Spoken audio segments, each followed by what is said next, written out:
Welcome, folks, to The Uncommon Good with Bo Bonner and Dr. Bud Marr.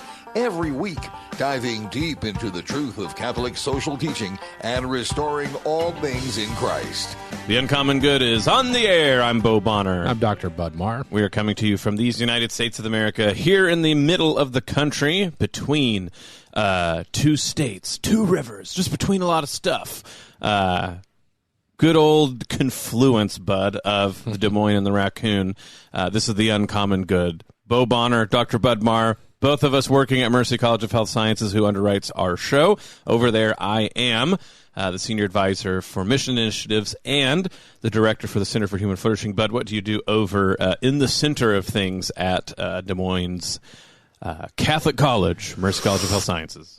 I'm the Associate Provost at Mercy College of Health Sciences, and being between things, I love our listeners in Minnesota and Missouri, but if you landed in Iowa, you chose well. Wow. Was there something those two states did that made you bring that to mind? No. Actually, I lived in Missouri for 7 years, and my favorite baseball team resides there. Minnesota has one of the great American cathedrals, in my humble opinion, so I take it back. I don't know. I was going to say Nebraska and Illinois, and then I realized I'd be critiquing the state I grew up in. That's true. You're in the middle of all four. We're doing some geography lessons for people. I actually think it's important to talk about when things are going really well. And so if you're talking about a certain Missouri baseball team, Bud, it's pretty impressive how well they're doing, wouldn't you say, compared to other local teams that some people root for?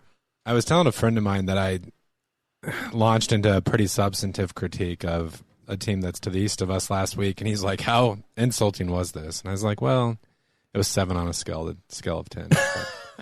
I did sort of sideways laud their once-in-a-century world title.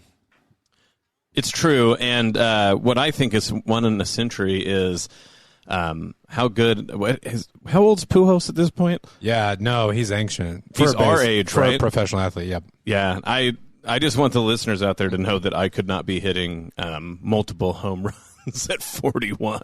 It's been bonkers. So baseball, Bud, is great if you're a Cardinals fan. Maybe not if you're a Cards fan. Football is, we talk all year. We worry about stuff. We decide this is the end of the road. It can't be as good. And then God gives us this wonderful an opening week of football as can be imagined. And the fact that it sort of is tied up in a nice little bow where someone loses getting an extra point kicked. Man, the whole football year doesn't have to be that great in order for this first week to have been awesome. Well, given the state of public discourse, I sometimes worry about, I just struggle with, have we lost a sense of objective truth? And then you watch all of America just root against Brian Kelly. And you realize, no, there's still, a foundational epistemic bedrock that we can all rely upon. We might not agree on politics or religion, but when it comes down to it, we were all happy that that extra kick did not make it through the uprights. What we all can also be happy for, at least everyone here, is thank you, Mercy College, for underwriting our show, mchs.edu. We are good and started, but it's after Labor Day weekend, so officially, summer's over and school has started. But that doesn't prevent people from taking a gander at mchs.edu to see what programs coming up they might be interested in joining the good things happening up here at Mercy College. I think that's right. Once you get past Labor Day, there's no messing around. You can ease into the semester, but post-Labor Day, it's fast and furious, and we're not messing around at Mercy College of Health Sciences. All sorts of health professions to study and help the college let you enter into. That was slaughtered syntactically. That was like a bad blocked point after touchdown. There you go. Well, let me point out, what is a well-oiled machine at this point? Like Iowa's defense, not their offense, is the church has for a long time, but actually been very pertinently talking about exactly what we got done celebrating this Monday, Labor Day. So Labor Day, of course, the day that you all, most of you, I know very much, so not everybody does, but the idea of most people are supposed to be able to take a break from their labors and enjoy the fact of celebrating labor itself, the people who work. The church might be one of the biggest cheerleaders in the cheerleading section about labor, even though that doesn't always get understood. So today we're taking a break from our general arc, doing a special episode in celebration of Labor Day, The Uncommon Good, talking about the Catholic understanding of labor. Stick around. This is The Uncommon Good, and we'll be back right after this.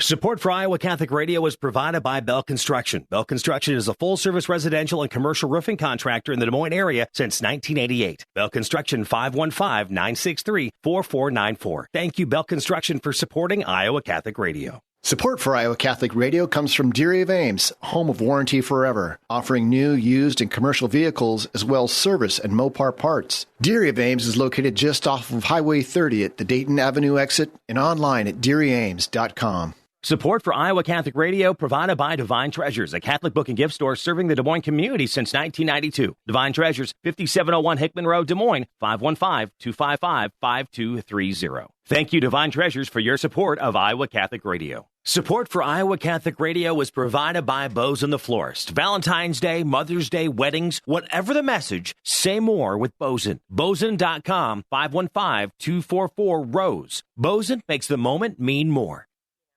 Support for Iowa Catholic Radio is provided by Ashworth Vision Clinic. Complete eye exams, contact lenses, glasses, glaucoma testing, and pre- and post-operative care. 515-440-4610. AshworthVision.com. Support for Iowa Catholic Radio comes from Caldwell Parish Funeral Home and Crematory. Caldwell Parish offers services that are unique to the individual while following the Catholic funeral rites. Caldwell Parish Funeral Home and Crematory, Des Moines' only Catholic-owned and operated funeral home. Support for Iowa Catholic Radio comes from Mercy One, your expert circle of personalized care for all your health needs. With more care locations than anyone, your best life is their one purpose. Find your doctor at mercyone.org. Back with The Uncommon Good. Bo Bonner, Dr. Bud Moore, joining you this Wednesday. Thank you for listening to the show.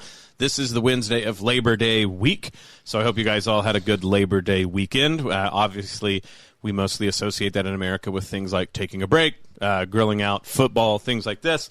All of this a celebration of the concept of labor. So, of course, Uncommon Good, the social teaching of the church, it's always important for us to take a time out of whatever else we're doing to make sure to talk about the Catholic understanding of labor and how that has to deal with the common good and Catholic social teaching.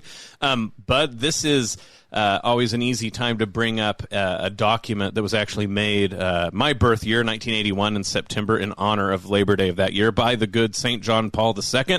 I'm always going to screw it up. It's you say it correctly. Laborem exercens, which is like labor and exertion, right? Or something like this. Yes. The English translation, through work. Yeah, through work. On labor. On labor, I think, is probably the best way to put this. Now, of course, many of you have probably heard thrown around the social encyclicals, the concept of the social encyclicals, and there's all sorts of maybe even other texts or popes that people think about this. Rerum Novarum, obviously, Leo XIII, and then the various popes that have commented on him. I do think it's funny that sometimes people exempt John Paul II. They have this idea that he really took things a different way. But this document, 1981 on work, establishes what I think is the first thing out of the gate to remember. And then, Bud, turn it over to you because I know we talked about for the show some of the things we wanted to bring up. Here, John Paul II talks about the principle of the priority of labor over capital. And labor meaning the laborers, right? Like labor, the amalgamation, the group of the workers. And that, so, in the church, the principle of the priority of labor over capital is a postulate of the order of social morality. So that idea that it is important to understand that the worker, and so like Saint Joseph the worker, becoming more and more a prominent saint of this time, is not something that is sort of thrown to one side of the political zoo, right? Like this is fresh meat for the left, and the right cares about other aspects of morality. Here's John Paul II, obviously seen as a pope who very much cared about orthodoxy, the sort of totality of church teaching, really bringing back that idea of the importance of the church's liturgical and its teachings and things like this. But here he is talking about the priority of labor over capital. So that means the priority of those who work, the humans who do the work, over that means of production, the things that people own, the priority of the person over things. So if John Paul II is talking about it, Bud, it's something that the whole church needs to pay attention to. Yeah, I think sometimes when Catholics hear discussions of these topics, some of us, and even myself at times, I've been prone to this temptation, can say like, well, why does the church have to address this? Like the church has given us the creed, the church has given us all sorts of doctrines. Is it really the church's place to discuss work, labor, economy? But I think the body of Christ would be forfeiting its duty and its calling before God if it just ignored that issue.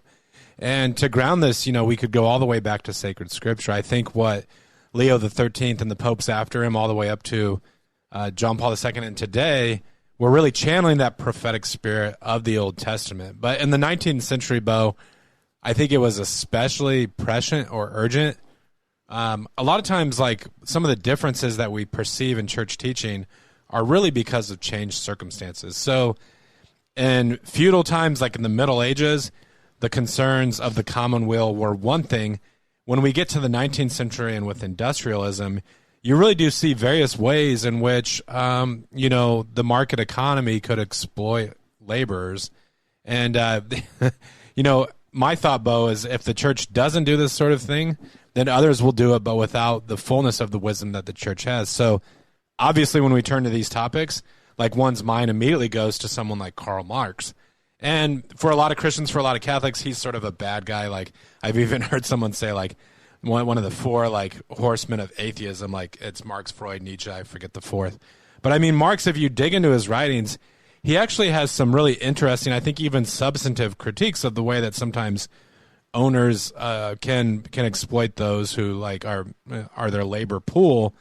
But he doesn't have the fullness of the wisdom of the church. And so we see with Leo XIII this sort of critique of unfettered capitalism, but also a socialism that would descend into kind of practical atheism and usually like an attack against the family, which is the basic cell or unit of society. So with Leo XIII, like for our listeners, if you get time, I'd say go back to Rerum Novarum or, like Laborum Exercens with John Paul II. Just a lot of great stuff there. Yeah, I think about this in terms of, so this is from, once more, John Paul II here. He says, it should also be noted that the justice of a socio-economic system, and in each case its just functioning, deserve in the final analysis to be evaluated by the way in which man's work is properly remunerated in the system. Here we return once more to the first principle of the whole ethical and social order, namely, the principle of the common use of goods.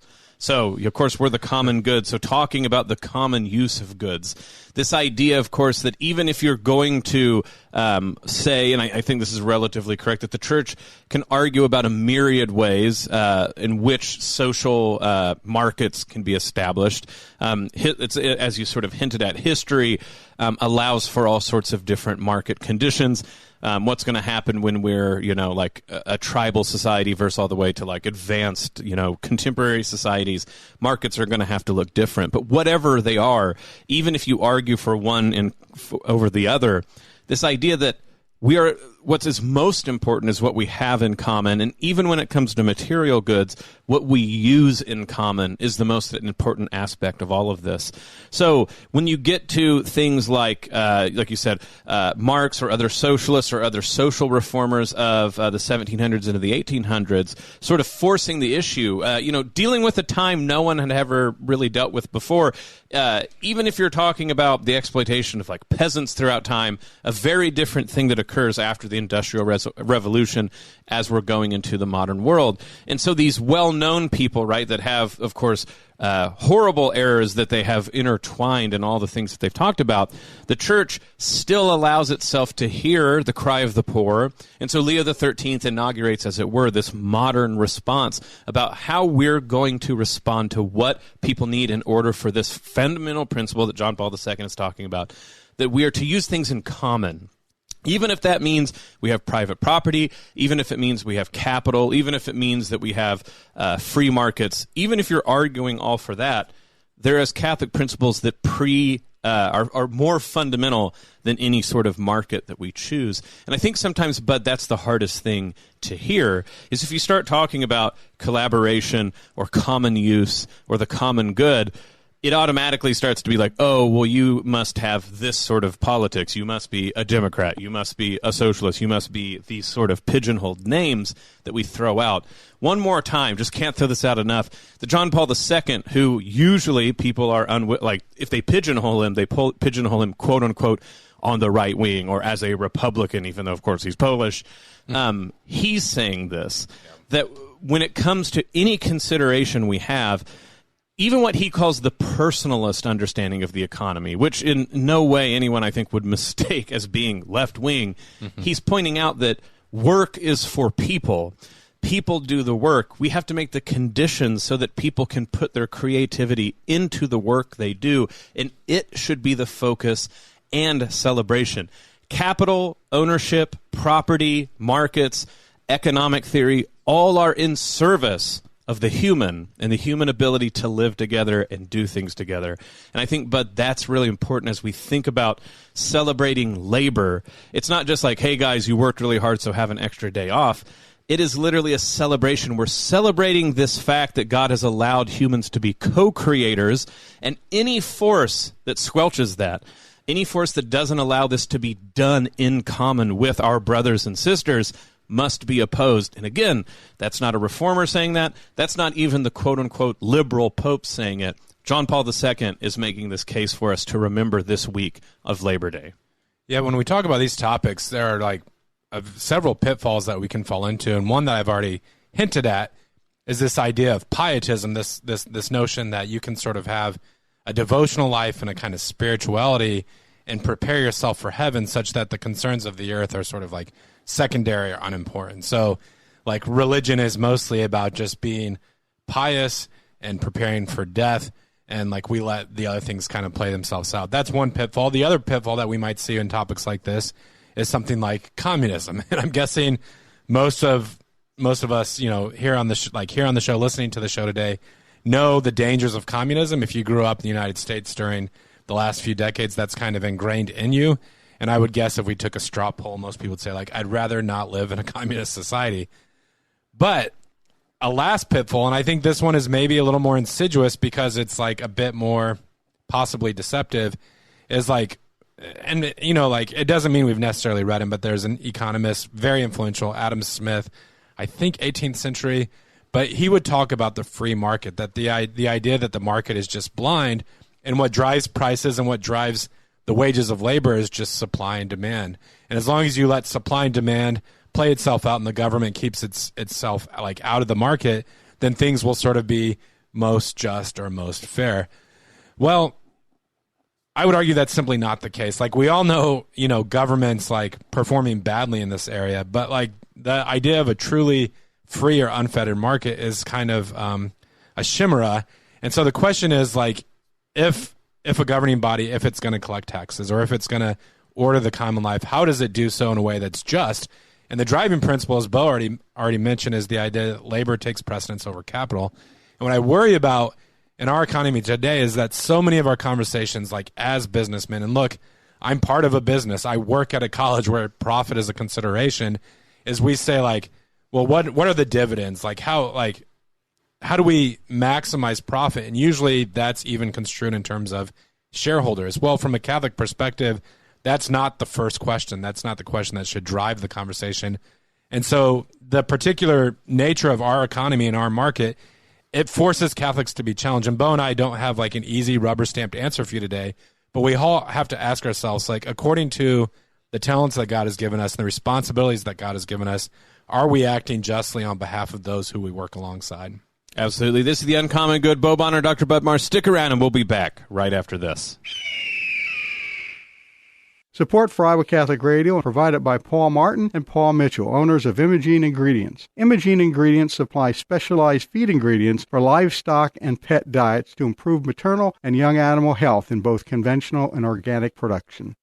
Support for Iowa Catholic Radio provided by the Society of St. Vincent de Paul. Established in Des Moines in 1924, St. Vincent de Paul assists those living in poverty to become self-sufficient by helping to remove roadblocks on their journey out of poverty. St. Vincent de Paul helps with food, clothing, and shelter, while also offering classes in financial literacy, high school completion, career readiness, and prisoner reentry. Shop, donate, volunteer, serve. The Society of St. Vincent de Paul, svdpdsm.org.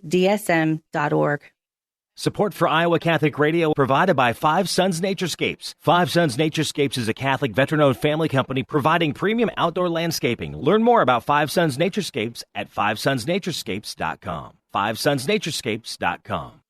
Support for Iowa Catholic Radio provided by Knights of Columbus, Borman, and Pfeiffer agencies serving the Catholic families in Iowa. Knights of Columbus is a fraternal benefit society providing financial security to members and their families, specializing in life insurance, long-term care insurance, disability income insurance, retirement annuities, and you can reach Knights of Columbus field agent Dan Ginther at 563-689-6801. That's 563-689-6801. Thank you, and God bless.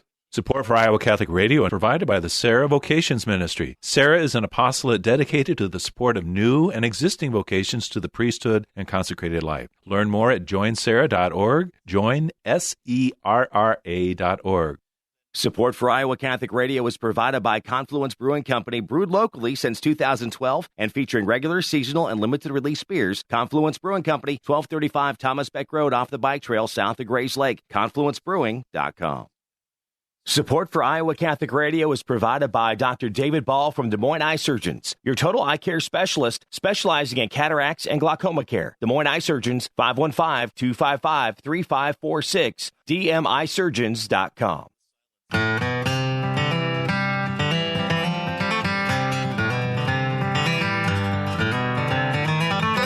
Back at The Uncommon Good. Bo Bonner and Dr. Bud Marr joining you this Wednesday. Thank you for listening to the show. And yes, Labor Day week for The Uncommon Good, an important holiday that we want to make sure to talk about the Church's understanding of labor, because we're a show about the common good and Catholic social teaching. So, taking a break from our general arc this semester just to celebrate all of those who do the good creative work, and for those who have laborers in mind and for their best good.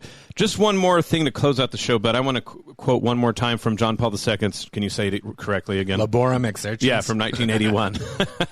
Okay, so a labor system can be right in the sense of being in conformity with the very essence of the issue, and in the sense of being intrinsically true and also morally legitimate, if in its very basis it overcomes the opposition between labor and capital through an effort at being shaped in accordance with the principle put forward above, the principle of the substantial and real priority of labor, of the subjectivity of human labor, and its effective participation in the whole production process, independently of the nature of the services provided by the worker.